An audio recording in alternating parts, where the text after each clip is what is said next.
There's a specific kind of loneliness that has nothing to do with being alone. It hits you at a family dinner. Everyone's laughing, everyone's comfortable, and you realize, quietly, almost guiltily, that you are no longer playing the same game as the people who raised you. Not because you're better than them, not because you got lucky, but because somewhere along the way, you picked up a completely different map, and nobody in your bloodline has ever seen it. Every wealthy family in the world, every dynasty, every trust fund, every legacy that gets passed down for generations had a Generation Zero. One person who broke the pattern first. The Rockefellers had John D. started as a teenage bookkeeper, obsessively tracking every penny. Built the most powerful oil monopoly in American history. His descendants have been wealthy for over 150 years. The Waltons had Sam, a small-town merchant who opened a discount store in 1962 when everyone around him thought it was a dead end. But here's what the biographies skip over. Sam Walton was worth billions and still drove a beat-up pickup truck, still got his hair cut at the local barber, because the people who become Generation Zero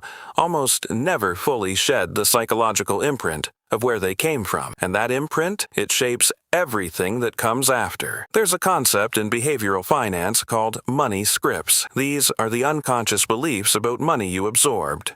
Not from books, not from school, but from watching the adults in your home when you were young. If money was always tight growing up, you likely carry one of two core scripts: money avoidance, a deep, quiet belief that wealth is somehow corrupt or undeserved, or money vigilance, a compulsive, anxious relationship with every dollar that moves in or out of your life. Here's the twist. The people who actually break generational poverty almost always score high in money vigilance early on. That anxiety drives them. It makes them obsessive about tracking, saving, building. But the moment they hit real wealth, that same vigilance becomes a trap. They can't spend. They can't delegate. They can't stop white-knuckling every financial decision. Because somewhere deep in the nervous system, there's still a version of them watching their parents argue about rent, and no brokerage balance changes that wiring overnight. Here's a number: 70%. That's how many lottery winners go broke within 7 years. Most people use that stat to mock them. They couldn't handle the money. That's the wrong read entirely. The real reason? They had the money. They didn't have the identity to hold it. There's a moment that almost every first-generation wealth story shares. It usually hits somewhere between year 2 and year 5 of real financial success. The numbers are working. The income is real. But something feels deeply wrong. You're at Thanksgiving, and your uncle is explaining why his boss keeps screwing him over. And you're sitting there mentally calculating the return on a real estate position. Your cousin asks to borrow $200. Again, and the guilt of that gap between where you are and where they are is something nobody prepares you for. Mike Tyson made $400 million. Went bankrupt at 38. A significant piece of that fortune went to family, entourages, people who'd been around since the beginning. In certain communities, they call it the loyalty tax, the price of coming from where you came from. Howard Schultz grew up in a Brooklyn housing project, built Starbucks into a global empire, and still spoke, decades later, about the strange grief of leaving his world behind even as he was building something extraordinary. It's not about the money. It's about the identity shift that money forces. Here's what nobody explains cleanly. Wealth is not just a financial state, it's a cultural state. Old money families don't think about money the way first-generation earners do. To them, wealth is ambient. It's just the texture of life. They were never taught to be anxious about it because they never had to be. But first-generation wealth, you're bilingual. You fluently speak broke, and you're learning to speak rich. And like any second language, you're always slightly more comfortable in your mother tongue.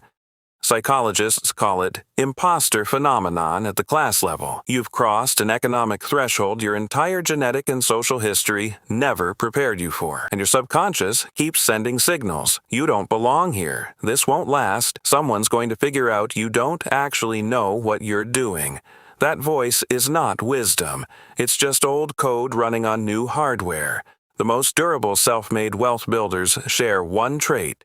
They learn to tell the difference between the voice of caution, which is useful, and the voice of unworthiness, which is just inherited fear wearing a tailored suit. Now, the mechanics, because the psychology matters, but so does the actual math. The Federal Reserve data is clear. The top 10% of Americans hold roughly 67% of all wealth. The bottom 50% hold about 2.5%. And this isn't a morality story. It's a compounding story. Wealth attracts wealth. Assets generate returns. Capital creates more capital. If you were born without the starting capital, without the home that appreciated, the investment account opened in your name at birth, the network that handed you your first real opportunity, you're not just behind, you're in a different game entirely. So, what actually breaks that cycle? 3 things. First, income that grows faster than your desire to spend it. Not forever, but long enough to build a base that starts working for you. Second, asset ownership, not just savings. Savings sit still. Assets move. The gap between working class and wealthy isn't the paycheck. It's what they own beyond the paycheck. Equities, real estate, business ownership, the mechanisms that break the ceiling. Third, and this is the one people never talk about, social capital. Research out of Harvard shows your network is one of the single most powerful predictors of economic mobility. Not IQ, not work ethic. The rooms you had access to. If you didn't grow up with access to those rooms, you have to build your way in, intentionally, strategically, sometimes uncomfortably. Here's what every first-generation wealth builder eventually figures out. Your past is not your blueprint, it's your fuel. The wealthiest self-made people, the ones who didn't just make money but kept it and passed something forward, they all arrived at the same question eventually.